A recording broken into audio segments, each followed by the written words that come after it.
k ním volal. A ten druhý kokot floridský to isté, žobrak, čo žije z ruky do úst, tam nešťastníci sú v tom dome vyjebanom. A takíto ľudia, čo nič nemajú, a ani by ste nikdy v živote nikto z vás nepočuli, že takí ľudia vôbec existujú bez toho, aby moje meno v tom nejak figurovalo, alebo ja ako človek, a oni na mňa idú nezmysly rozprávať len preto, aby si videnia urobili. A ja zmem čo, lebo teraz ľudia normálne prežívajú senzáciu, lebo Koza Bobkov podvádza fanúšikov. Co to za debelenie vy rozprávate? Ja nemám... moja mentalita nefunguje takýmto spôsobom, že ja sa pozerám na druhých, závidím, ohováram, riešim, sťahujem iných dole.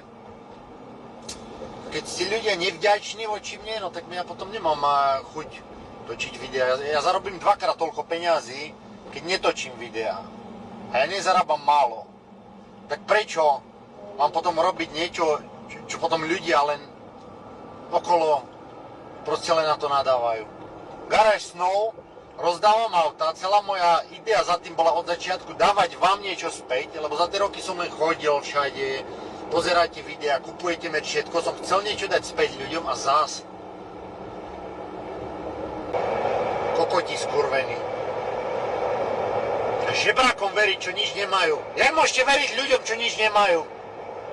Jak môžete veriť ľuďom, čo nič nemajú? Človek, keď nič nemá, keď rozpráva o tom, že nemá peniaze, keď tam ten kokot na Floride v bahne sa hrabe v aukciách, do piči z aut, zo šrotových aukcií. Ja som tam bol u neho 100-krát, vidím, jak žije. Tam žijú jak potkani. On tu nebol nikdy. Jak môže taký človek na mňa niečo rozprávať? Si mňa do piči brať do huby. A že vy tomu veríte. Človek, čo nič nemá, má každú jednu vyjebanú motiváciu klamať a vymýšľať a zavádzať. Taká je pravda. Mne nikto nič nedal. Čo môžu oni povedať? Ja som tomu kokotovi dal moju S8, na ktorý si meno postavil, som ho promoval, vymyslel som mu meno. Florida Philip som ja vymyslel, celý ten kanál som ja vymyslel.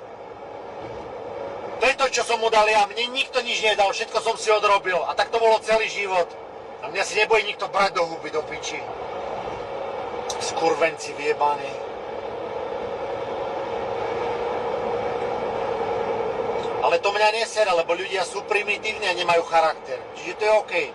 Niekedy máte ľudí v živote, pustíte si tých nesprávnych ľudí do života, tak jak ten chlapec, čo kúpil tú M5. Proste ja si cením každého jedného človeka, čo ma sleduje.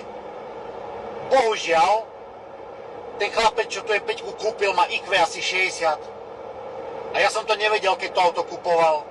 Je to extrémne hlúpy človek a ja nechcem nikdy v živote nadávať na fanúšikov. Lenže, jak vám ukážem komunikáciu s ním za rok komunikácie, ja som nikdy v živote nepredal auto a s takým cudzým človekom sa vykecával druhý, tretí deň a otázky, jak novorodenec. Ja za to nemôžem, že takýto človek kúpil tú M5.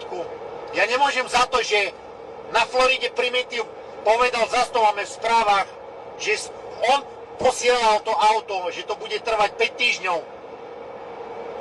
A odkedy ja som to auto nechal na Floride, tak kým sa dostalo do rúk tomu, čo kúpil to auto, ktorý ešte pripomeniem má 37 rokov, není to 17-ročný chlapec, čo sa teraz narodil a ešte nevie, jak funguje život, 37-ročný chlap má vedieť, čo robí v živote.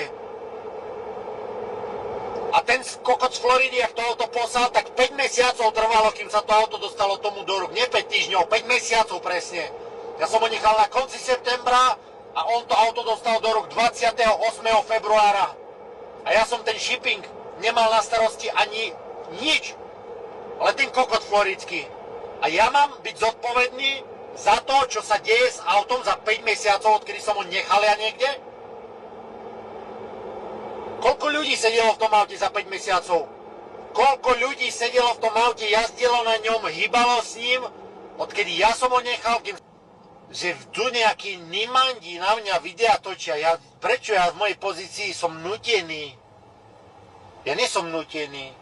Ja nemusím urobiť nič a nemusím urobiť nič. A poviem to ešte raz. Ja keď neurobím nič, aj tak zarábam stále viac. Aj tak zarábam. Na videu s merčom, s garážou, nemusím žiadne auto v živote predať ďalšie. Ja nepredávam auta, aby som mal na živobytie. Ja predávam vtedy auta, keď ich nepotrebujem. Fandráci vyjebaní. Takže, nikto ste mi nenapísali, v akom som aute.